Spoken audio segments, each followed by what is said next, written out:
നമസ്കാരം. നമുക്കെങ്ങനെ തോൽക്കാനാകും? എല്ലാ പ്രതിസന്ധികളെയും മറികടക്കുന്ന ജനതയാണ് നമ്മൾ. ആ ഇച്ഛാശക്തി കോവിഡ് എന്ന വലിയ മഹാമാരിയെ പിടിച്ചുകെട്ടുന്നതിനും നമുക്കൊപ്പമുണ്ടാകും. 2020 നിരാശയും പ്രതിസന്ധിയുമല്ല, 2021 നിശ്ചയദാർഢ്യവും വാക്സിൻ എന്ന വലിയ പ്രതീക്ഷയുമാണ് ഇന്ത്യ, കേരളം ഉറ്റുനോക്കുന്നത്. ബ്രേക്ക് ദ ചെയിനിലൂടെ വലിയ അളവിൽ കോവിഡിനെ അപകടകരമായ രീതിയിൽ നിന്ന് അകറ്റി നിർത്തിയ ജനത വാക്സിൻ എത്തുമ്പോൾ പക്ഷേ അല്പം ആശയക്കുഴപ്പത്തിലുമാണ്. അത് വേണ്ട. വാക്സിനൊപ്പം നമുക്ക് ഉറ്റുനോക്കാം. ആരോഗ്യരംഗത്തെ പ്രമുഖർ നമുക്കൊപ്പം ചേർന്നു. ഈ അരമണിക്കൂറിൽ വാർത്തയിൽ ഇന്നിലേക്ക് സ്വാഗതം.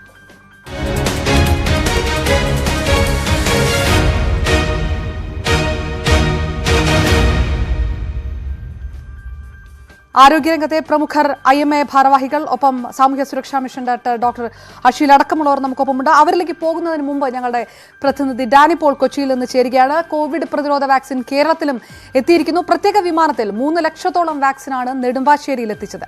വിമാനത്താവളത്തിൽ നിന്നും പോലീസ് അകമ്പടിയോടെ എറണാകുളം ജില്ലാ ആശുപത്രിയിൽ എത്തിച്ചു. കോഴിക്കോട്ടെയും സംഭരണ കേന്ദ്രത്തിലേക്ക് പ്രത്യേക വാഹനത്തിലാണ് വാക്സിൻ കൊണ്ടുപോയത്. തിരുവനന്തപുരത്തേക്കുള്ള വാക്സിൻ ഇന്ന് വൈകുന്നേരത്തോടെ പ്രത്യേക വിമാനത്തിൽ എത്തിക്കും. ശനിയാഴ്ചയാണ് വാക്സിന്റെ കുത്തിവെപ്പ് തുടങ്ങുക. ഡാനി പോളിലേക്ക്. ഡാനി, എറണാകുളത്ത് വാക്സിൻ വിതരണ കേന്ദ്രത്തിൽ എത്തിച്ചിരിക്കുന്നു. ഉറ്റുനോക്കുകയാണ് ഏതെല്ലാം രീതിയിലാണ് ഇതിന്റെ താപനിലയടക്കം സജ്ജീകരിച്ചിരിക്കുന്നത് എന്നതടക്കമുള്ള കാര്യങ്ങൾ. എന്ത് വിവരങ്ങളാണ് നൽകാനുള്ളത്?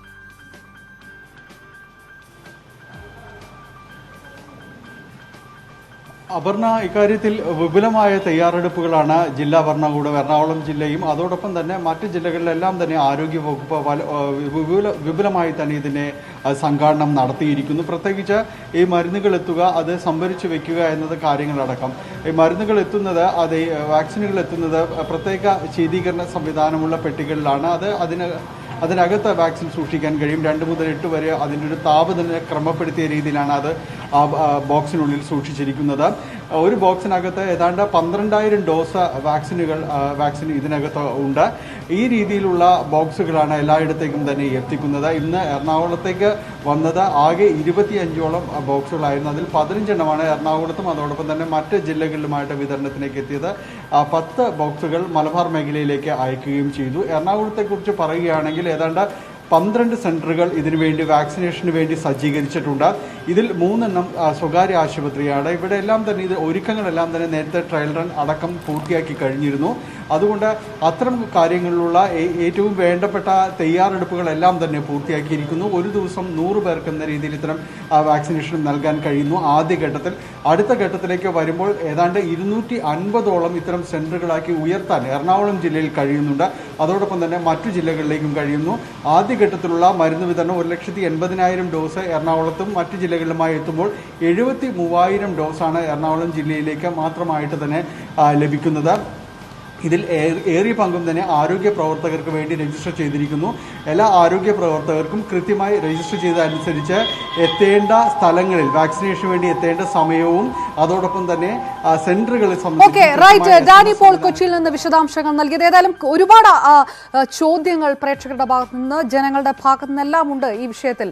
അതുകൊണ്ട് വളരെ പെട്ടെന്ന് തന്നെ ആരോഗ്യ രംഗത്തെ പ്രമുഖരിലേക്ക് കടക്കുകയാണ്. വളരെ ചുരുങ്ങിയ സമയം കൊണ്ട് ഏത് രീതിയിൽ നമുക്കിത് കവർ ചെയ്യാൻ പറ്റുമെന്ന് കൂടി നോക്കണം. IMA ഭാരവാഹി ഡോക്ടർ രാജീവ് ജയദേവൻ കൊച്ചിയിൽ നിന്നൊപ്പം Covid nodal officer doctor Amar Fettle, വളരെ പ്രധാനപ്പെട്ട സാമൂഹ്യ സുരക്ഷാ mission director doctor Muhammad Asheel നമുക്കൊപ്പം ചേരുന്നു. ആദ്യം ഡോക്ടർ മുഹമ്മദ് അഷീൽ, വളരെ പ്രധാനപ്പെട്ടിരിക്കുന്ന കാര്യം ഉറ്റുനോക്കുകയാണ്. കേരളം എങ്ങനെയാണ് തയ്യാറെടുത്തിരിക്കുന്നത്? ശനിയാഴ്ച കോവിഡ് വാക്സിൻ കുത്തിവയ്പ്പിലേക്ക് കടക്കുമ്പോൾ എത്രത്തോളം നമ്മൾ തയ്യാറെടുത്തിരിക്കുന്നു?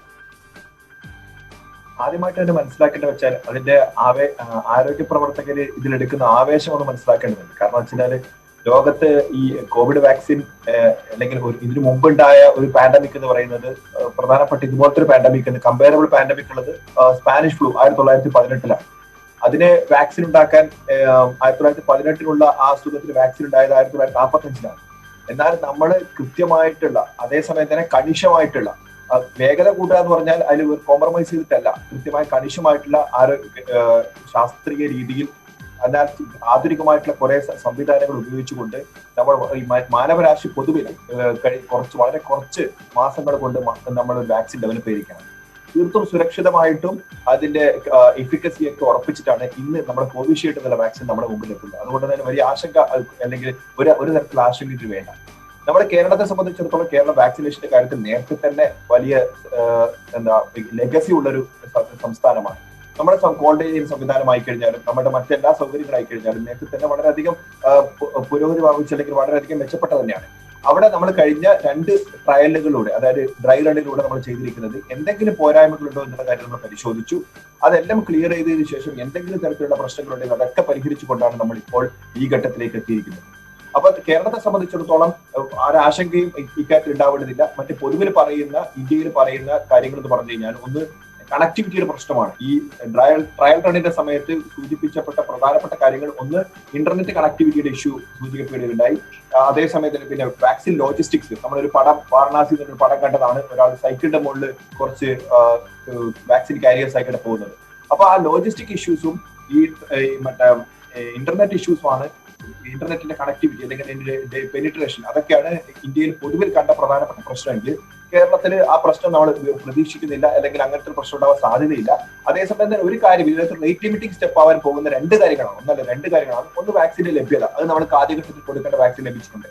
രണ്ടാമത്തെ കാര്യം, നമ്മൾ ഈ സോഫ്റ്റ്വെയർ വെച്ചാണ് ചെയ്യുന്നത്. ഒരു ഇന്ത്യയിൽ ഒട്ടാകെ ഉപയോഗിക്കുന്ന സോഫ്റ്റ്വെയർ ആണ്. അത് ട്രയൽ റണ്ണിന്റെ അകത്ത് ഇത്ര ആളുകൾ ഒരുമിച്ച് ഉപയോഗിച്ചിട്ടില്ല.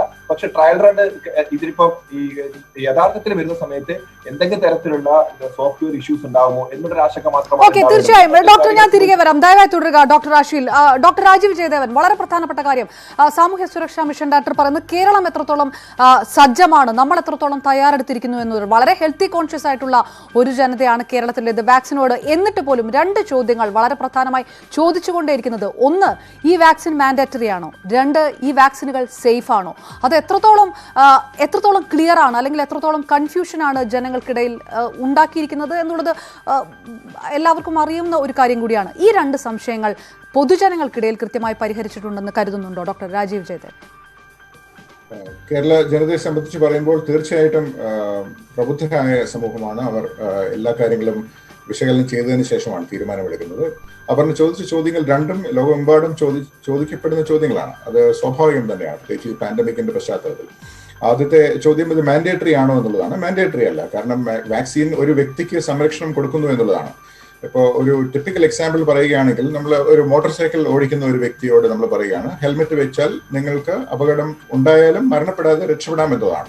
മോട്ടോർ സൈക്കിൾ ഓടിക്കുമ്പോൾ വീണാലും ഹെൽമെറ്റ് വെച്ചിട്ടുണ്ടെങ്കിൽ മരണപ്പെടാതെ രക്ഷപ്പെടാമെന്നുള്ളതാണ്. അപകടം തടയുന്നില്ല, എങ്കിലും മരണം തടയുന്നു എന്നുള്ളതാണ്. ഏകദേശം വാക്സിന്റെ കോൺസെപ്റ്റ്, ഈ വാക്സിന്റെ ഇപ്പോഴത്തെ കോൺസെപ്റ്റ് അതാണ്. രോഗം വന്നാലും അപായപ്പെടാതെ രക്ഷപ്പെടാം എന്നുള്ള സൂചനയാണ് എല്ലാ വാക്സിനുകളും നമുക്ക് തരുന്നത്. അത് വലിയ പ്രതീക്ഷ തന്നെയാണ്, കാരണം കഴിഞ്ഞ വർഷം നമുക്ക് ഇല്ലാതിരുന്ന ഒരു ആയുധം തന്നെയാണ് ഈ വാക്സിൻ. അപ്പോൾ തീർച്ചയായിട്ടും അങ്ങനെ ഹൈ റിസ്ക് ഓക്യുപ്പേഷനിൽ ജോലി ചെയ്യുന്നവർ, അല്ലെങ്കിൽ മുൻനിര പ്രവർത്തകർ, മുൻനിര പോരാളികൾ എന്നൊക്കെ വിളിക്കും, ആരോഗ്യ രംഗത്ത് പ്രവർത്തിക്കുന്നവർ, അല്ലെങ്കിൽ ജനങ്ങളുമായി ഒരുപാട് സംവദിക്കുന്നവർ, അതുപോലെ പ്രായം ചെന്നവർ, അതായത് രോഗം വന്നു കഴിഞ്ഞാൽ തീവ്രത നേരിടാൻ സാധ്യതയുള്ളവർ, അല്ലെങ്കിൽ മരണപ്പെടാൻ സാധ്യത കൂടുതലുള്ളവർ, ഇവർക്കൊരു ഓപ്ഷനാണ്. ഒരിക്കലും നമ്മളിത് ഒരു മാൻഡേറ്ററി ആയിട്ട് ഒരിക്കലും അതിനെ കാണുന്നില്ല. ഇനി വാക്സിൻ എടുത്തു കഴിഞ്ഞാലുള്ള ഗുണങ്ങൾ എന്താണ് എന്ന് ഞാൻ വിശദമാക്കാം. ഒന്ന്, ഈ വാക്സിൻ നമുക്ക് തരുന്നത്, അഥവാ വൈറസ് നമ്മുടെ ശരീരത്തിൽ പ്രവേശിച്ചു കഴിഞ്ഞാൽ അത് തീവ്രമാകാതിരിക്കാൻ, രോഗം തീവ്രമാകാതിരിക്കാൻ അത് ഉപകാരപ്പെടും എന്നുള്ളത് 60 മുതൽ 90% വരെ ഉറപ്പോട് കൂടിയാണ് ഈ വാക്സിനുകൾ നമ്മളുടെ മുമ്പിൽ എത്തുന്നത്. അത് തെളിവിന് അധിഷ്ഠിതമായിട്ടുള്ള എവിഡൻസ് ബേസ്ഡ് മെഡിസിന്റെ ബേസിസിലാണ്. അതിനേക്കാളും വലിയ ഉറപ്പ് നമുക്ക് ലഭിക്കാനില്ല. അതൊന്ന്. രണ്ടാമത്തേത്, ഈ വാക്സിൻ ലഭിച്ചവരിലും വൈറസ് ബാധ ഉണ്ടാകാം, പക്ഷെ അത് തീവ്രമാകാത്തതിനാൽ അവർക്ക് രോഗം ഉണ്ടാകുന്നില്ലെങ്കിലും അവർ മറ്റുള്ളവരിലേക്ക് രോഗം പരത്താൻ സാധ്യതയുണ്ട്, മറ്റാരെയും പോലെ. അതുകൊണ്ട് വാക്സിൻ വന്നു കഴിഞ്ഞാലും എല്ലാ സുരക്ഷാ മാനദണ്ഡങ്ങളും ഏറെ കാലത്തേക്ക് തന്നെ മുമ്പോട്ട് കൊണ്ടുപോകേണ്ടതുണ്ട്. ഇനി രണ്ടാമത്തെ ചോദ്യം, വാക്സിൻ സേഫ് ആണോ എന്നുള്ളതാണ്. തീർച്ചയായിട്ടും. കാരണം how do I say that? കാരണം ഇത്രയും നാൾ, കഴിഞ്ഞ ഏപ്രിൽ മാസം മുതൽ പലതരത്തിലുള്ള വാക്സിനുകൾ ലോകമെമ്പാടും പല ട്രയലുകളും വളരെ ശക്തമായ നിരീക്ഷണത്തിൽ ട്രയലുകൾ നടത്തി കഴിഞ്ഞു. ഈ ട്രയലുകളുടെ ഫലങ്ങളെല്ലാം പ്രസിദ്ധീകരിച്ചിരിക്കുകയാണ്, അതായത് ഒഫീഷ്യലായിട്ട് പബ്ലിഷ് ചെയ്തിരിക്കുകയാണ്. ഈ പബ്ലിക്കേഷൻ മുഴുവനും വായിച്ചിട്ടുള്ള വ്യക്തി എന്നുള്ളതിൽ ഞാൻ പറയുകയാണ്, ഐ ഹാവ് നോ കൺസേൺസ്. അതായത് ഈ വാക്സിനുകൾ നമ്മളെ അപായപ്പെടുത്തും എന്ന് ആരെങ്കിലും പറഞ്ഞിട്ടുണ്ടെങ്കിൽ അത് പൂർണ്ണമായും തെറ്റാണ്. കാരണം അപായം വരാനുള്ള സാധ്യത എന്ന് പറയുന്നത് വളരെ okay right. Okay doctor Rajeev, എനിക്ക് മനസ്സിലായി. അത്തരം ഡിബേറ്റുകളിലും ഗവേഷണ പ്രബന്ധങ്ങളെല്ലാം തയ്യാറാക്കുന്ന ഒരാൾ കൂടിയാണ് താങ്കൾ. ഡോക്ടർ അമർ ഫെറ്റിൽ, നേരത്തെ ഡോക്ടർ അഷീൽ പറഞ്ഞത് ഇതിന്റെ വിതരണവുമായി ബന്ധപ്പെട്ടുള്ള ചെറിയ കൺസേണുകൾ, അത് ഏത് രീതിയിൽ നടക്കും, അതിന്റെ ടെക്നിക്കൽ കാര്യങ്ങൾ മാൻഡേറ്ററി ആക്കുകയില്ല എന്നുള്ള, അത് മാൻഡേറ്ററി അല്ല എന്ന് പറയുമ്പോഴും കുറച്ചു പേർക്ക് ഇതിനകത്ത് നിന്ന് മാറി നിൽക്കാൻ കഴിയുമോ? കൂടുതൽ പേർ വാക്സിൻ എടുക്കുന്ന രീതിയിലേക്ക് പോയാൽ മേ ബി കുറച്ചു കാലത്തിനു ശേഷം ഇത് കമ്പൽസറി ആകേണ്ട ഒരു രീതിയിലേക്ക് സാമൂഹ്യ വ്യവസ്ഥ മാറും, മാസ്ക് എല്ലാം പോലെ തന്നെ അങ്ങനെ ഒരു രീതിയിലേക്ക് പോകുമോ? ഒരു ആശങ്കയും ഇതുമായി ബന്ധപ്പെട്ടില്ല എന്ന് തന്നെയാണോ ഡോക്ടർ പറയുന്നത്? പൊതുവെ ഇത് ഞാൻ പറയുന്നത്, നേരത്തെ നമ്മൾ ആദ്യമായിട്ട് 2012-13 കാലത്ത് H1N1 വാക്സിൻ ആദ്യമായിട്ട് ഇന്ത്യയിലും വന്നതിനെപ്പറ്റി ഉള്ള ആ ഒരു എക്സ്പീരിയൻസ് വെച്ച് പറയുന്നതാണ്. പുതിയതായിട്ട് നേരത്തെ ഇല്ലാത്തൊരു വാക്സിൻ വരുമ്പോൾ തീർച്ചയായിട്ടും 2 തരം ഫിനോമിനൻ കാണും. ഒന്ന്, ആ വാക്സിനെ പറ്റി പലതരം ആങ്സൈറ്റീസ് ഉള്ള, അതാണ് വാക്സിൻ ഹെസിറ്റൻസി. അവർക്ക് ആങ്സൈറ്റി ഉള്ള കുറേ ആൾക്കാർ, അപ്പോൾ അത് എടുത്താൽ കുഴപ്പമുണ്ടാവുമോ, നിങ്ങൾക്ക് എങ്ങനെ വിശ്വസിക്കാം എന്നൊക്കെ അങ്ങനെ പറഞ്ഞ് ഒരു ഡൗട്ടിനെ വീശി ഒരു തീയാക്കുന്ന രീതിയിൽ പെരുമാറുന്ന കുറച്ച് പേര് കാണും. കുറച്ച് പേര് അതുപോലെ വാക്സിൻ ഈഗർനെസ്, അത് ആദ്യം തന്നെ ബാക്കി എല്ലാം മറികടന്ന് എനിക്ക് ആദ്യം കിട്ടിയേ പറ്റൂ എന്ന് പറയുന്ന കുറച്ച് പേര് കാണും. പക്ഷേ ഒരു വാസ്റ്റ് മെജോറിറ്റി, ഇതിപ്പോൾ കൊടുക്കുന്നത് നമ്മൾ ആദ്യം ആരോഗ്യ പ്രവർത്തകർക്കാണ്. അപ്പോൾ ആരോഗ്യ പ്രവർത്തകർക്ക് കൊടുക്കുമ്പോൾ നമ്മൾ അതിന് വേണ്ടിയുള്ള ഒരു അഡ്വക്കസി, ഇപ്പം നാളെ തന്നെ ബഹുമാനപ്പെട്ട ചീഫ് മിനിസ്റ്ററും നമ്മുടെ ആരോഗ്യ മന്ത്രിയും എല്ലാം ചേർന്നൊരു പ്രസ് മീറ്റിംഗ് വിളിച്ചിട്ടുണ്ട്. അപ്പോൾ ആ മീറ്റിങ്ങിന്റെ അടിസ്ഥാനത്തിൽ അവിടെയൊക്കെ ഈ കാര്യങ്ങൾ കുറേ തുറന്ന് നമ്മൾ ഇപ്പോൾ മാധ്യമപ്രവർത്തകർക്ക് വേണ്ടി, കാരണം നിങ്ങളാണല്ലോ ഈ കാര്യങ്ങളെ ജനങ്ങളിലേക്ക് എത്തിക്കുന്നത്, ജനങ്ങളുടെ ആശങ്ക ഓരോ വീട്ടിനകത്ത് ചെല്ലുന്നത് മാധ്യമങ്ങളാണ്. അപ്പോൾ അതുവഴി അഡ്രസ്സ് ചെയ്യാനുള്ള സാധനം ചെയ്യും. അതിൻ്റെ കൂടെ ആരോഗ്യ പ്രവർത്തകർ തീർച്ചയായിട്ടും അവർക്ക് നല്ല ആക്സസ് ഉണ്ട്, അവരുടെ തന്നെ ഡോക്ടേഴ്സിനോട് ചോദിക്കാം. അപ്പോൾ ഒരു ബാലൻസ്ഡ് ഒപ്പീനിയൻ കിട്ടാനുള്ള ഒരു വഴിയുണ്ട്. ഇത് രണ്ടും കൂടെ ചേരുമ്പോൾ സാധാരണ സംഭവിക്കുക എന്താണ്, ഒരു വാസ്റ്റ് മെജോറിറ്റി, നമ്മളിപ്പോൾ 100 പേർക്ക് ഇന്ന് കൊടുക്കാമെന്ന് ഉദ്ദേശിക്കുന്നെങ്കിൽ മിക്കവാറും അവിടെ ഒരു 70-80 പീപ്പിളെങ്കിലും, അവർ 70%-80% ആൾക്കാർ വന്നെടുക്കും. ആ ഷെഡ്യൂൾ കിട്ടുന്ന ആൾക്കാർ വന്നെടുക്കും. കുറച്ച് പേര് ചിലപ്പോൾ ഇതുപോലെ മാറി നിൽക്കും. അപ്പം മാൻഡേറ്ററി അല്ല, ഇത് നമ്മൾ ഒരിക്കലും മാൻഡേറ്ററി ആക്കില്ല. ഇങ്ങനത്തെ വാക്സിൻസിനെല്ലാം ഓപ്ഷണലായിട്ടോ അല്ലെങ്കിൽ അവരവരുടെ ആവശ്യമനുസരിച്ച് എടുക്കുക എന്നുള്ളതേ പറയൂ. ഇനി ആൾക്കാർ മാസമായിട്ട് എടുക്കാണ്ടിരിക്കാൻ വഴിയില്ല. കാരണം ഇത് ഇപ്പോൾ ഈ ക്രൈസിസ് ഫേസ് ചെയ്ത് എല്ലാവർക്കും അങ്ങ് മടുത്തിട്ടുണ്ട് ഒരു തരത്തിൽ. അപ്പോൾ ഡോക്ടർ രാജീവ് ജയന്തൻ പറഞ്ഞ് നമ്മൾ ശ്രദ്ധിച്ചു കാണും, ഇത് എവിഡൻസ് ബേസ് അനുസരിച്ച് 60%, 70%, 80%, 90% വരെ നമ്മൾ സംരക്ഷിക്കുന്നുള്ളൊരു സാധ്യത എന്തായാലും മുമ്പിൽ അവിടെ ഉണ്ട്. അപ്പോൾ അതുകൊണ്ട് ആ പ്രൊട്ടക്ഷൻ ഇങ്ങനെ കിട്ടിക്കഴിഞ്ഞാൽ നമ്മൾക്ക് നല്ലതാണ്, നമ്മുടെ ഫാമിലിക്ക് നല്ലതാണ്, നമ്മൾ ഇനി അങ്ങോട്ട് ഇടപഴകുന്ന പേഷ്യൻസിന് നല്ലതാണ്, നാട്ടുകാർക്ക് നമ്മുടെ അടുത്ത് വരുമ്പോൾ കുറച്ചുകൂടി ഒരു സുരക്ഷയുടെ ഫീലിംഗ് ഉണ്ട്. എല്ലാം കൂടെ വെച്ച് നോക്കിയാൽ ഇത്രയും ഈ ഒരു വർഷം ഇത്ര ശ്രമകരമായിട്ട് ജനങ്ങളെ സെർവ് ചെയ്ത ആരോഗ്യ പ്രവർത്തകർ ഇതിനും തീർച്ചയായിട്ടും അവരെടുത്തിട്ട് ഈ more safety in the community ഉണ്ടാക്കാന്നുള്ള ലക്ഷ്യത്തിൽ അവരെടുക്കുന്നത് തന്നെയാണ് എനിക്ക് വിശ്വാസം. Okay right. ഡോക്ടർ അഷീൽ, വളരെ പ്രധാനപ്പെട്ട കാര്യം, ഇപ്പോൾ 4 വാക്സിനുകളോളമാണ് ഉള്ളതെന്ന് പ്രധാനമന്ത്രി പറഞ്ഞു. 2 വാക്സിനാണ് ഇപ്പോൾ എത്തുകയും ചെയ്യുന്നത്. എനിക്ക് എൻ്റെ വാക്സിൻ തിരഞ്ഞെടുക്കാനുള്ള സ്വാതന്ത്ര്യം ഉണ്ടാകുമോ? പ്രത്യേകിച്ച് ആ രീതിയിലുള്ള ഒരുപാട് ഡിബേറ്റുകൾ നടക്കുന്നത് കൊണ്ട് അങ്ങനെ ഒരു സ്വാതന്ത്ര്യം ഒരു വ്യക്തിക്ക് ഉണ്ടാകുമോ? അത് നല്ല ചോദ്യമാണ്. ശരിക്കും പറഞ്ഞാൽ ഗവൺമെന്റ് പ്രോഗ്രാമിന്റെ അകത്ത് അത്തരത്തിലുള്ള ചോയ്സ് ഇല്ല എന്നുള്ളത് പറയാം. അതായത് നമ്മളിപ്പം കോവിഷീൽഡ് വാക്സിൻ എന്തുകൊണ്ടാണ് ഇപ്പൊ കോവിഷീൽഡ് വാക്സിൻ നമ്മൾ ഡിസ്ട്രിബ്യൂട്ട് ചെയ്യുന്ന സമയത്ത് സ്വാഭാവികമായിട്ടുണ്ടാകുന്ന ആൾക്കാരുടെ ചോദ്യം കോവാക്സിൻ അതിന്റെ കൂടെ ഡിസ്ട്രിബ്യൂട്ട് ചെയ്യുന്നുണ്ടോ എന്നാണ്. പക്ഷെ കോവാക്സിന്റെ ട്രയല് നടക്കുന്നത്, ട്രയൽ ഫേസിൽ നിൽക്കുന്ന കോവാക്സിൻ അതിന്റെ ആണ് വരുന്നതെങ്കിൽ, കോവാക്സിനാണ് എടുക്കുന്നതെങ്കിൽ അതിന്റെ മാനദണ്ഡങ്ങൾ അനുസരിച്ച് നമ്മളൊരു ട്രയലിൽ പങ്കെടുക്കുകയാണ്. ഇപ്പൊ ഈ ആദ്യഘട്ടത്തിൽ ട്രയലിൽ പങ്കെടുക്കുകയാണ്. അതുകൊണ്ട് തന്നെ നമ്മളൊരു ഇൻഫോംഡ് കൺസെന്റ് വാങ്ങിക്കണം എന്നുള്ളതാണ് കണക്ക്. അതായത് എനിക്ക് കോവാക്സിൻ എടുക്കാതിരിക്കാനുള്ള അവകാശമുണ്ട്, അതാണ് കാര്യം. കോവാക്സിൻ ആണ് വരുന്നതെങ്കിൽ, പക്ഷെ ഇപ്പൊ വന്നത് കോവിഷീൽഡ് ആണ്. കോവാക്സിൻ ട്രയൽ മോഡിലായതുകൊണ്ട് എനിക്ക് എടുക്കാതിരിക്കാനുള്ള അവകാശമുണ്ട്. അതേസമയം ചൂസ് ചെയ്യാനുള്ള അവകാശം, അതായത് കോവിഷീൽഡ് വാക്സിൻ എനിക്ക് കോവിഷീൽഡ് അല്ല എനിക്ക് പകരം ഫൈസർ വേണമെന്ന് വെച്ച് കഴിഞ്ഞാൽ ഒരു ഗവൺമെന്റ് പ്രോഗ്രാമിനകത്ത് അങ്ങനെ ചോയ്സ് ഉണ്ടാവില്ല. അത് 2-3 കാര്യങ്ങൾ കൊണ്ടാണ് അങ്ങനെ ഒരു ചോയ്സ് വന്നാൽ it would actually complicate the entire procedure. അതുകൊണ്ടാണ് നമ്മൾ ഇത് എങ്ങനെയാണ് കോസ്റ്റ് ചെയ്യുന്നത്. ഇപ്പൊ ഉദാഹരണം പറഞ്ഞു കഴിഞ്ഞാൽ നമ്മൾ 200 രൂപ ആണ് പെർ ഡോസ് വെച്ചിട്ടാണ്, ഏകദേശം 200 രൂപയാണ് ഏകദേശം 200 രൂപ പെർ ഡോസ് വെച്ചാണ് ആദ്യത്തെ 1 കോടി വാക്സിൻ, 1 കോടി 10 ലക്ഷം വാക്സിന് വേണ്ടിയിട്ടുള്ള ഓർഡർ പ്ലേസ് ചെയ്തത്. അങ്ങനെയാണ് 1 കോടി 10 ലക്ഷം രൂപയുടെ വാക്സിൻ, 1 കോടി 10 ലക്ഷം ഡോസസിനുള്ള വാക്സിന്റെ ഇതിനു വേണ്ടിയാണ് ഇവിടെ കൊടുത്തിരിക്കുന്നത്, വർക്ക് ഓർഡർ കൊടുത്തിരിക്കുന്നത്. അപ്പൊ ഇത് കണക്കൂട്ടിയിരിക്കുന്നത് എങ്ങനെയാണ്? 200 രൂപ വെച്ചിട്ട് ഈ വാക്സിൻ ആവുന്ന രീതിയിൽ. അപ്പൊ അങ്ങനെ നമ്മൾ മാസ് ബൾക്ക് പർച്ചേസ് ചെയ്തു. ഇതിനെ കോൾഡ് ചെയിൻ എങ്ങനെ മെയിൻറ്റെയിൻ ചെയ്തിരിക്കുന്നത്? അതിന് ഇതിനെ കണക്കായിട്ടില്ല 2 to 8 ഡിഗ്രി സെൽഷ്യസിന് വേണ്ടിയിട്ട് കോൾഡ് ചെയിൻ മെയിൻറ്റെയിൻ ചെയ്തു. ഇതെല്ലാം വളരെ സ്പെസിഫിക് ആയിട്ട് കോവിഷീൽഡ് എന്ന വാക്സിൻ അല്ലെങ്കിൽ സമാനമായ വാക്സിന് വേണ്ടിയിട്ടുള്ളതാണ്. ഇപ്പൊ ഞാൻ പറയാണ് എനിക്ക് കോവിഷീൽഡ് അല്ല വേണ്ടത്, എനിക്ക് ഫൈസർ വേണം എന്നാണ് ചോയ്സ് വെക്കുന്നെങ്കിൽ ഫൈസറിന് എന്നാണോ പ്രൈവറ്റ് മാർക്കറ്റ് അനുമതി കൊടുക്കുന്നത് അപ്പോൾ എടുക്കാം. അല്ലാതെ ഇപ്പോൾ എനിക്ക് അങ്ങനെ ഒരു ചോയ്സ് ഇല്ല എന്നുള്ളതാണ് വസ്തുത. അതേസമയം അതിന് വേണ്ടിയിട്ട് ആ ചോയ്സ് നമ്മൾ എവിടെ എടുത്തത്? നമ്മുടെ MHRA, സോറി നമ്മുടെ DGCA, MHRA എന്ന് പറയുന്നത് UK സിസ്റ്റമാണ്. അത് നമ്മുടെ DGCA തീരുമാനിക്കുവാണ്, നമ്മുടെ ഡ്രഗ് കൺട്രോൾ സെന്റർ തീരുമാനിക്കുകയാണ് ഏതാണ് നമുക്ക് ഈ ഒരു പ്രോസസ്സിന് ഏറ്റവും ആവശ്യമായിട്ടുള്ള. ഡോക്ടർ, ഞാൻ ഇടപെട്ട് ഒരു സംശയം ചോദിച്ചോട്ടെ ഡോക്ടർ, കാരണം സോഷ്യൽ മീഡിയയിലൊക്കെ പ്രേക്ഷകർ ചില ചോദ്യങ്ങൾ ചോദിക്കുന്നത് കൊണ്ടാണ്. അതായത് ഇത് പ്രയോറിറ്റി ഗ്രൂപ്പിനാണ് ഈ ചോയ്സ് ഇല്ല എന്ന് ഡോക്ടർ വ്യക്തമാക്കുന്നത്. നോൺ പ്രയോറിറ്റി ഗ്രൂപ്പിനുള്ള വാക്സിൻ വരാനിരിക്കുന്നതേ ഉള്ളൂ. അവർക്ക് ആ രീതിയിലുള്ള ഒരു ചോയ്സ് ഉണ്ടാകുമോ? അല്ല, അവിടെയാണ് ഞാൻ പറയുന്നത്. ഒരു ഗവൺമെന്റ് പ്രോഗ്രാമിൽ ഇപ്പൊ നമ്മൾ പറയാം, ഏതൊരു ഗവൺമെന്റ് പ്രോഗ്രാം എടുക്കാം. ഇപ്പൊ നമ്മൾ പോളിയോ വാക്സിനേഷൻ എടുക്കാം. പോളിയോ വാക്സിനേഷൻ നമ്മൾ OPV, അതായത് നമ്മൾ ഓറൽ പോളിയോ വാക്സിനേഷൻ കൊടുക്കുന്നത്. എനിക്ക് ഈ പ്രോഗ്രാമിന്റെ ഭാഗമായിട്ട് IPV കിട്ടുമെന്ന് ചോദിച്ചാൽ അത് ആ പ്രോഗ്രാമിന്റെ ഭാഗത്ത് ആർക്കാണോ പറഞ്ഞിരിക്കുന്നത് അവർക്ക് മാത്രമേ കിട്ടുള്ളൂ. ഇവിടെ എന്താണ് നമ്മൾ ചെയ്തിരിക്കുന്നത്? ഈ ഗവൺമെന്റ് പ്രോഗ്രാമിന്റെ ഭാഗമായിട്ട് നമ്മൾ മാസ് പർച്ചേസ് ചെയ്തിട്ട് ചെയ്യുന്ന ഒരു ശൃംഖല, ഒരു ഗോൾഡ് ചെയിൻ ശൃംഖല ഏർപ്പെടുത്തി അതിന്റെ ഒരു വാക്സിനേഷൻ ശൃംഖലയാണ് നമ്മൾ പറയുന്നത്. അതേസമയം ഇനി പൊതുജനങ്ങളിലേക്ക് വരുമ്പോൾ രണ്ട് രീതിയിൽ വരാം. ഒന്ന്, ഗവൺമെന്റ് പ്രോഗ്രാം അടുത്ത ലെവലിലേക്ക് പോയിക്കൊണ്ട് ഈ 30 കോടി ആളുകളെ കവർ ചെയ്ത്, ഈ പ്രയോറിറ്റി ഗ്രൂപ്പിലുള്ള 30 കോടി ആളുകളെ കവർ ചെയ്തിട്ട് ഗവൺമെന്റ് പ്രോഗ്രാം എക്സ്പാൻഡ് ചെയ്യുന്നു വിചാരിക്കും, പൊതുജനങ്ങളിലേക്ക് എക്സ്പാൻഡ് വിചാരിക്കും. അപ്പോഴും അതിന് ചോയ്സുകൾ ഉണ്ടാവാൻ സാധ്യതയില്ല. അങ്ങനെ, കാരണം ഗവൺമെന്റിൽ കൃത്യമായിട്ട് ഒരു സിസ്റ്റമായി പ്രൊക്യൂർ ചെയ്തിട്ട് ഗവൺമെന്റ് ആണ് കൊടുക്കുന്നത്. അതേസമയം പ്രൈവറ്റ് മാർക്കറ്റ് വരുമ്പോൾ, പ്രൈവറ്റ് മാർക്കറ്റിന് അനുമതി കൊടുത്തു കഴിഞ്ഞാൽ, അതാണ് ഇപ്പൊ പറയുന്നത് 4 വാക്സിൻ ഇപ്പം ഗവൺമെന്റ് ഓഫ് ഇന്ത്യയുടെ കൺസിഡറേഷനിലുണ്ട്. ആ കൺസിഡറേഷൻ പ്രൈവറ്റ് മാർക്കറ്റിന് വേണ്ടി തുറന്നു കൊടുക്കുകയാണെങ്കിൽ നമ്മൾ പ്രതീക്ഷിക്കുന്നത് മാർച്ച് ഏപ്രിലാകുമ്പോൾ പ്രൈവറ്റ് മാർക്കറ്റ് തുറന്നു കൊടുക്കുന്നതാണ്. അങ്ങനെ പ്രൈവറ്റ് മാർക്കറ്റ് തുറന്നു കൊടുത്തു കഴിഞ്ഞാൽ സ്വകാര്യ സ്ഥാപനങ്ങളിൽ ലഭ്യമാകുമ്പോൾ സ്വാഭാവികമായിട്ടും എനിക്ക് ചോയ്സ് ഉണ്ടാവും. എനിക്ക് ഫൈസർ വേണോ, മൊഡേറ വേണോ, ഏത് വാക്സിനാണ് അവിടെ ലഭ്യമാകുന്നത് വെച്ചാൽ. ക്ലിയർ ആണ് ഡോക്ടർ ആഷിൽ, ക്ലിയർ ആണ്. ഡോക്ടർ രാജീവ് ജയദേവൻ, സാമൂഹ്യ സുരക്ഷാ മിഷൻ ഡയറക്ടറെ സംബന്ധിച്ചിടത്തോളം ഈ വിഷയത്തിനകത്ത് സർക്കാർ എടുക്കുന്ന ചില നിയന്ത്രണങ്ങൾ, നിർദ്ദേശങ്ങൾ, അതിനപ്പുറത്തേക്ക് ഒരു പക്ഷേ അദ്ദേഹത്തിന് വാക്സിനുകളെ അത്രയും ഒരുപക്ഷെ കൂലങ്കഷമായിട്ട് എത്രത്തോളം വിമർശിക്കാൻ അല്ലെങ്കിൽ വിലയിരുത്താൻ കഴിയുമെന്നറിയില്ല. ഡോക്ടർ രാജീവ് ജയദേവൻ, ലോകം ഒട്ടാകെ നടപ്പാക്കുന്ന വാക്സിനുകളെ കുറിച്ച് താങ്കൾ ലേഖനങ്ങളെല്ലാം എഴുതുകയും ചെയ്യുന്നു. ആ ചില ആശങ്ക ഇപ്പോൾ ഒരു ചോയ്സ് എടുക്കാൻ കഴിയുകയില്ല, പ്രത്യേകിച്ച് പ്രയോറിറ്റി ഗ്രൂപ്പിന്. നോൺ പ്രയോറിറ്റി ഗ്രൂപ്പിന് എപ്പോഴാണ് ആ ചോയ്സ് വരിക എന്ന് ഇനി കണ്ടറിയേണ്ടിയിരിക്കുന്നു. അങ്ങനെ ഒരു ആശങ്ക ഉണ്ടോ ഇപ്പോൾ? ഈ ചോദ്യത്തിന് ഉത്തരം ഇതാണ്. വാക്സിൻ ചോയ്സ് വന്നു കഴിഞ്ഞാൽ അത് ചോയ്സ് അനുസരിച്ച് നമ്മൾ എടുക്കണോ അതോ ആദ്യം കിട്ടേണ്ട വാക്സിൻ എടുക്കണോ എന്നുള്ളതാണ്. അപ്പോൾ ലോകമെമ്പാടുമുള്ള കൺസെൻസസ് എന്ന് പറയുന്നത്, അതായത് ഇതിനെപ്പറ്റി ഏറ്റവും അറിവുള്ള എല്ലാവരും ഒരേ സ്വരത്തിൽ പറയുന്ന ഒരു പല്ലവിയുണ്ട്: take the first vaccine you can get.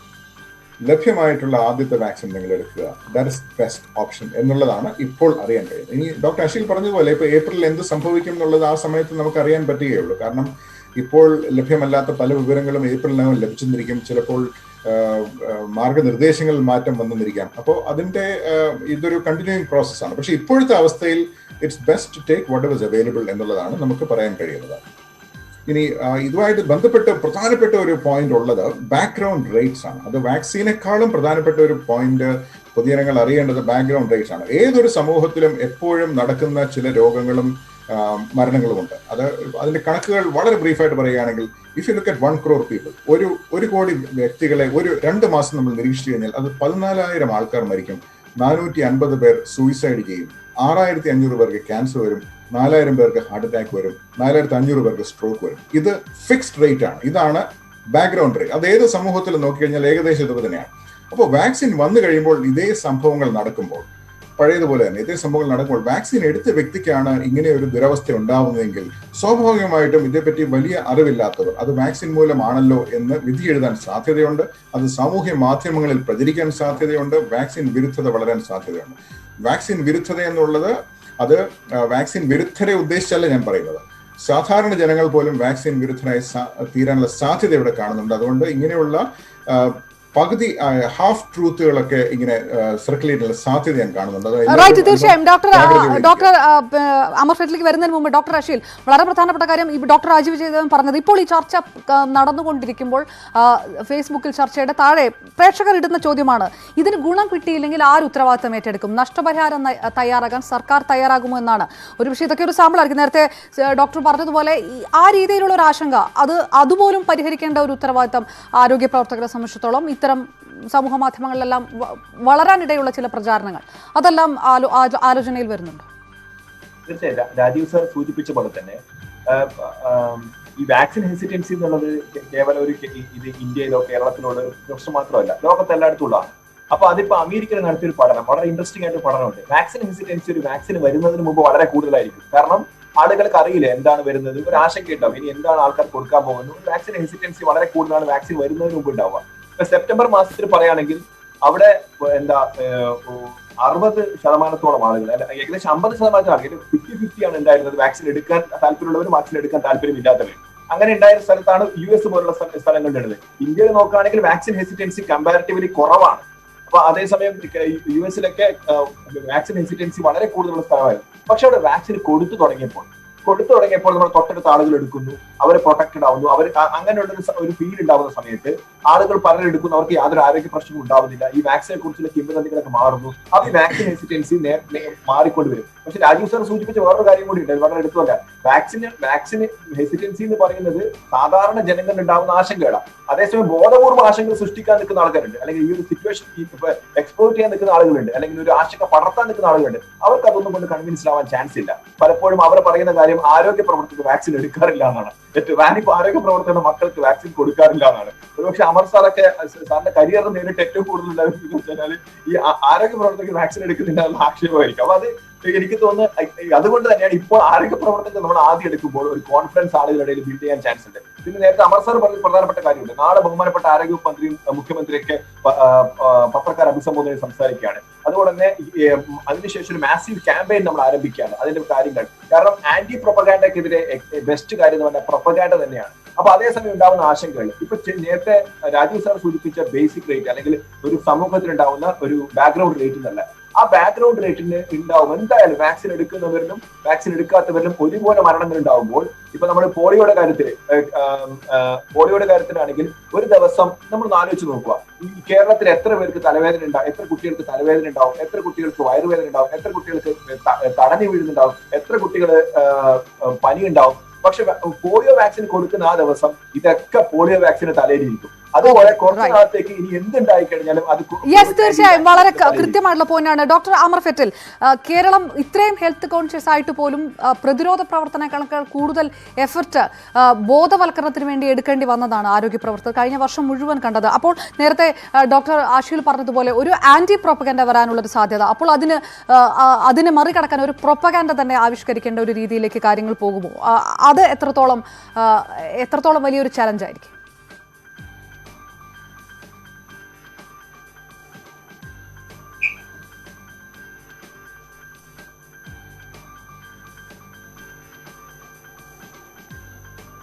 ചില സാങ്കേതിക തകരാറുകൾ അദ്ദേഹം പറയുന്നതിലേക്ക് വളരെ പെട്ടെന്ന് തിരികെ വരാമെന്ന് വിചാരിക്കുന്നു. ഞാൻ ഒറ്റ സെക്കൻഡ് കൊണ്ട് അത് ശരിയാവുമ്പോഴേക്കും ഞാൻ ഡോക്ടർ രാജീവ് ജയദേവൻ, അദ്ദേഹത്തിൽ ആ ചോദ്യത്തിലേക്ക് വരുന്നതിന് മുന്നേ രണ്ട് ചോദ്യങ്ങളോട് വളരെ പ്രധാനപ്പെട്ടതുണ്ടായിരുന്നു. അത് കൂടെ ഒന്ന് കവർ ചെയ്ത് പോയ ശേഷം, കാരണം പ്രേക്ഷകർക്ക് അത് അറിയാൻ ആഗ്രഹമുള്ളതുണ്ട്. കോവിഡ് ബാധിതനായ ഒരാൾക്ക് ഇപ്പോൾ വാക്സിൻ എടുക്കാമോ? കോവിഡ് മുക്തനായ ഒരാൾ വാക്സിൻ എടുക്കേണ്ടതുണ്ടോ? ഇത്തരം ചില സംശയങ്ങളെല്ലാം ബാക്കി നിൽക്കുകയാണ്. ചുരുക്കം വാക്കുകൾ. ഇതിന്റെ ആദ്യത്തെ ചോദ്യത്തിന്റെ ഉത്തരം വളരെ സിമ്പിൾ ആണ്. കോവിഡ് ബാധ ഉള്ള വ്യക്തി യാതൊരു കാരണവശാലും ഇതേ സമയത്ത് വാക്സിൻ എടുക്കാൻ പാടുള്ളതല്ല. കാരണം ഈ വ്യക്തിയുടെ പ്രതിരോധ നിര അതിനെ ഫൈറ്റ് ചെയ്തുകൊണ്ടിരിക്കുന്ന സമയമാണ്. ആ ഫൈറ്റിന്റെ പുകപടലങ്ങൾ ഒന്ന് അടങ്ങി തുടങ്ങുമ്പോൾ 2 ആഴ്ചയെങ്കിലും സമയമെടുക്കും. അപ്പോൾ ടെക്നിക്കലായിട്ട് പറയുമ്പോൾ ഈ രോഗബാധ കഴിഞ്ഞ ഒരു ഗ്യാപ്പിന് ശേഷം മാത്രമേ വാക്സിൻ എടുക്കാൻ പാടുള്ളൂ. ഇനി രണ്ടാമത്തെ ചോദ്യം, വാക്സിൻ രോഗബാധ വന്നയാൾക്ക് വാക്സിൻ വേണ്ടതുണ്ടോ എന്ന് ചോദിച്ചു കഴിഞ്ഞാൽ അത് വളരെ സങ്കീർണമായിട്ടുള്ള ചോദ്യമാണ്. കാരണം ഈ നാച്ചുറൽ ഇൻഫെക്ഷൻ വന്നവർക്ക് അടുത്ത 6 മാസത്തേക്ക് 90% പ്രൊട്ടക്ഷൻ കിട്ടും എന്നുള്ളത് ആധികാരികമായി തെളിയിച്ചു കഴിഞ്ഞിട്ടുള്ളതാണ്. അപ്പോൾ അങ്ങനെയുള്ളവർക്കും വാക്സിൻ എടുക്കണം എന്നുള്ളതാണ് പൊതുവേ ഉള്ള ഒരു നിർദ്ദേശം വന്നിരിക്കുന്നത്. ആ നിർദ്ദേശത്തിന്റെ ബാക്ക്ഗ്രൗണ്ട് അതിൽ 2 വാദങ്ങളുണ്ട്. ഒന്ന്, അത് വേണം എന്ന് വാദിക്കുന്നവർ പറയുന്നത് ഈ വാക്സിൻ എടുത്തവർക്ക് നല്ല രീതിയിലുള്ള ആന്റിബോഡി ലെവൽസ് ഉണ്ടാകുന്നുണ്ട്, അപ്പോൾ അത് രണ്ടാമത് ഇൻഫെക്ഷൻ വരാനുള്ള സാധ്യത നന്നേ കുറയ്ക്കും എന്നുള്ളതാണ്. കാരണം നാച്ചുറൽ ഇൻഫെക്ഷൻ സ്വാഭാവികമായിട്ട് ഈ കോവിഡ് വന്നു പോയവർക്ക് എല്ലാവർക്കും നല്ല രീതിയിൽ ആന്റിബോഡികൾ ഉണ്ടാകണമെന്നില്ല എന്നുള്ളതാണ് ഇവരുടെ. തീർച്ചയായും ഞാൻ സമയപരിമിതി കൊണ്ട് ഡോക്ടർ അമർ ഫെറ്റിലേക്ക്, താങ്കൾ നേരത്തെ ഞാൻ ചോദിച്ചത് അങ്ങനെ ഒരു ആന്റി പ്രൊപ്പഗാൻഡക്കെതിരായിട്ടുള്ള ഒരു പ്രൊപ്പഗാൻഡ, ആരോഗ്യ വിദഗ്ധരുടെ ആശങ്ക എങ്ങനെയാണ് താങ്കൾ കാണുന്നത് കോവിഡ് നോഡൽ ഓഫീസർ എന്ന രീതിയിൽ? ഡോക്ടർ അമർ ഫെറ്റിൽ, ഞാൻ നേരത്തെ പറഞ്ഞു തുടങ്ങിയ പോലെ കുട്ടികൾക്കുള്ള വാക്സിൻ ഇങ്ങനെ നമ്മൾ എല്ലാവർക്കും വളരെ ബെനിഫിറ്റിന് വേണ്ടി കൊടുക്കുമ്പോഴും അതിനെതിരായിട്ട് പ്രകൃതിവാദം എന്നൊക്കെ ഉള്ള ഒരു അവകാശങ്ങൾ പറഞ്ഞും അതിനെ ബേസ് ചെയ്ത് ചില ആൾക്കാർ പറഞ്ഞ ആൾക്കാരെ തെറ്റിക്കുന്നത് നമുക്ക് ശീലമുള്ള കാര്യമാണ്. ഇതിപ്പോ അഡൾട്ട്സ് ആണ് എടുക്കുന്നത്, കുട്ടികളുമല്ല, അഡൾട്ട്സ് ആണ്, എല്ലാ ആരോഗ്യ പ്രവർത്തകരും മുതിർന്നവരാണ്. അങ്ങനെ എടുക്കുമ്പോൾ അതിനകത്ത് ഇതുപോലെ കുറച്ച് എവിടെന്നെങ്കിലും കുറച്ച് ആന്റി പ്രോപ്പഗാൻഡ ഒക്കെ ചിലപ്പോൾ എവിടെന്നെങ്കിലും സോഷ്യൽ മീഡിയ വഴി എപ്പോഴും അക്രമവാസനയുള്ള കുറച്ച് പേര് കാണും. അപ്പോൾ എന്തിനേയും സംശയത്തിന്റെ രണ്ട് വിത്ത് ജനിപ്പിക്കുക എന്നുള്ള ഒരു ടെൻഡൻസി ചിലപ്പോൾ വന്നേക്കാം. പക്ഷേ നമ്മൾ ഇതിനെ ഓരോ ഹോസ്പിറ്റൽ ലെവലിലും ബേസിക് ലെവലിൽ, കാരണം ഇപ്പൊ നാളെ ഒരു സ്റ്റേറ്റ് ലെവൽ പ്രോഗ്രാം ഗവൺമെന്റ് ചെയ്യുന്നെങ്കിൽ ഇതിന്റെ സമാനമായതോ ഫോളോയിങ് പ്രോഗ്രാംസ് ജില്ലാ ലെവലിലും ബ്ലോക്ക് ലെവലിലും എല്ലാം ആരോഗ്യ പ്രവർത്തകർക്ക് ആർക്കാണെങ്കിലും പേഴ്സണലായിട്ട് അവരുടെ ആശങ്കകളെ അഡ്രസ്സ് ചെയ്യാനും പരിഹരിക്കാനും കേൾക്കാനും ചെവി കൊടുക്കാനും പരിഹരിക്കാനും കാര്യങ്ങൾ പറഞ്ഞു കൊടുക്കാൻ നമുക്ക് നല്ലൊരു സംവിധാനമുണ്ട്. ഇപ്പൊ ദിശ സംവിധാനമുണ്ട്, ഇ-സഞ്ജീവനി സംവിധാനമുണ്ട്, അവരുടെ തന്നെ ഹോസ്പിറ്റലിൽ മീറ്റിംഗ്സും 1-to-1 മീറ്റിംഗ്സ് ഉണ്ട്. അപ്പൊ ഇതെല്ലാം ഇതിന്റെ ഭാഗമായി വരും. ഓക്കെ, തീർച്ചയായും ഡോക്ടർ അമർ ഫെറ്റിൽ ആ പ്രതീക്ഷ വ്യക്തമാക്കിയതിന് ഏതായാലും ചർച്ച അവസാനിപ്പിക്കുന്നതിന് മുമ്പ് ഡോക്ടർ അഷീലിലേക്ക്. ഡോക്ടർ അഷീൽ, സോഷ്യൽ അവയർനെസ്സിന് വേണ്ടി കഴിഞ്ഞ വർഷം മുഴുവൻ ചെലവിടേണ്ടി വന്ന സാമൂഹ്യ സുരക്ഷാ മിഷൻ ഡയറക്ടർ കൂടിയാണ് താങ്കൾ. ഇപ്പോൾ പ്രേക്ഷകർ ചോദിക്കുന്ന ഒരു ചോദ്യം ചോദിച്ചുകൊണ്ട്, ആരോഗ്യ പ്രവർത്തകർ എത്രത്തോളം വാക്സിൻ എടുക്കുമെന്നുള്ളതിൽ ഉറപ്പുണ്ടോ? ഡോക്ടർ അഷീൽ വാക്സിൻ എടുക്കുമ്പോൾ ഇതൊരു ചോദ്യം കൂടി ഒരു പ്രേക്ഷകന്റെ ഭാഗത്ത് വന്നിരിക്കുന്നു. ചർച്ച അവസാനിപ്പിക്കും. ഞാൻ ഇന്നലെ രാവിലെ ഞാൻ ഷിനു സാർ, അതായത് ഇവിടുത്തെ ട്രിവാൻഡ്രം DPMനോട് ട്രിവാൻഡ്രം DMോട് ചോദിച്ചത്, സാർ എങ്ങനെയെങ്കിലും എനിക്ക് വാക്സിൻ കിട്ടുന്ന പ്രയോറിറ്റൈസ് ചെയ്യാൻ പറ്റുമോ? കാരണം ചാനലിൽ പോകുന്ന സമയത്ത് മിക്കവാറും ആളുകൾ ചോദിക്കുന്നു ഈ വാക്സിൻ എടുത്തു എന്നുള്ളത്. അപ്പൊ ഞാൻ ചോദിച്ചു, സാറേ എങ്ങനെ പ്രയോറിറ്റി ചെയ്ത് ചെയ്യാം? അപ്പൊ സാറ് പറഞ്ഞ് അങ്ങനെ പ്രയോറിറ്റി ചെയ്യാൻ പറ്റുമെങ്കിൽ ഞാൻ ആദ്യം ചെയ്യില്ലെന്ന് ചോദിച്ചത്. കാരണം ഇതിന്റെ അകത്ത് ആ വാക്സിന്റെ ഇതിന്റെ ആ സോഫ്റ്റ്വെയറിനകത്ത് ഫസ്റ്റ് വെച്ചാണ് ചെയ്യുന്നത്. അപ്പൊ അതുകൊണ്ടുള്ള ഒരു പ്രശ്നമുണ്ട്. അതുകൊണ്ടാണ് എടുക്കാൻ പറ്റുമെങ്കിൽ ഇന്ന് പറ്റുമെങ്കിൽ, ഞാൻ എന്റെ വൈഫിനോട് പറഞ്ഞ പറ്റുമെങ്കിൽ നമുക്കത് ചെയ്യണമെന്ന് വെച്ചാൽ ആ എയർപോർട്ടിൽ പോയിട്ട് എയർപോർട്ടിൽ നിന്ന് കൊടുക്കുന്നത് എടുക്കുകയാണല്ലോ. കാരണം വാക്സിൻ വന്നു കഴിഞ്ഞാൽ ആദ്യം എടുക്കാനുള്ള താല്പര്യം എല്ലാവർക്കും ഉണ്ടാവും. ഉറപ്പാണ് രാജീവ് സാറും അമർ സാറും ഇപ്പൊ നമ്മുടെ ഒരു വാക്സിൻ ഇവിടെ വന്നു കഴിഞ്ഞാൽ, ഇപ്പൊ നിങ്ങൾ ഇവിടെ വാക്സിൻ കൊടുക്കുന്നത് പറഞ്ഞു കഴിഞ്ഞാൽ നമ്മൾ തമ്മിൽ എന്തായാലും ആ വാക്സിൻ വേണ്ടി പരസ്പരം കോമ്പീറ്റ് ചെയ്യും. അതിൽ എനിക്ക് തോന്നുന്നു സീനിയർ മോസ്റ്റ് ആളെ അവർ കൊണ്ടുപോയിരിക്കും എന്തായാലും തീർച്ചയായിട്ടും. കാരണം തീർച്ചയായും വളരെ നന്ദി ഡോക്ടർ മുഹമ്മദ് അഷീൽ, ഒപ്പം രാജീവ് ജയദേവൻ, ഡോക്ടർ അമർ ഫെറ്റിൽ. ഏതായാലും കോവിഡിനെ പേടിച്ച് പിന്മാറാനുള്ളതല്ല കേരളം. നമ്മൾ കോവിഡിനെ മറികടക്കുക തന്നെ ചെയ്യും. വാക്സിനൊപ്പം ആരോഗ്യ പ്രവർത്തകർക്കൊപ്പം നമുക്ക് നിൽക്കാം. വാർത്തയിൽ ഇന്ന് പൂർണ്ണമാവുകയാണ്. നമസ്കാരം.